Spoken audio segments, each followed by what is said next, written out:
இன்னைக்கு காலைல நாஸ்தா பார்க்கலாம். நாஸ்தா வந்து தோசை தான் ஊத்தி கடலை மாவு குழம்பு ரெடி ஆயிடுச்சு. பாப்பா பசிக்குது நான் சரின்னு சொல்லிட்டு அவளுக்கு ஃபர்ஸ்ட் தோசை குடுத்துரலாம். தோசை சாப்பிட்டு டேஸ்ட் நல்லா இருக்குதும்மா, குழம்பு சூப்பரா இருக்கு அப்படின்னு சொல்லிட்டு இருந்தா. எப்பயாவது தான் ஒருக்கா தான் செய்வேன் இந்த குழம்பு. ஆனா எனக்கு ரொம்ப பிடிக்கும்.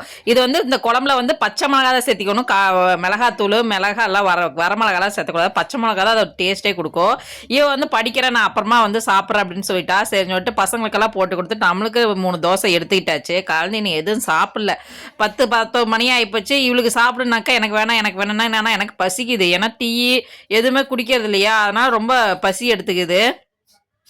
நானும் சரின்னு சொல்லிட்டு 3 தோசை எடுத்துக்கிட்டேன். நானும் உட்காந்து சாப்பிட்டு இருந்தேன். நீ சாப்பிட்டு கிளீனிங் ஒர்க் தான் இருக்கு. பழைய ட்ரெஸ்ஸுங்கெல்லாம் கொஞ்சம் எடுத்து ஹோல்சேல் பண்ணலாம்.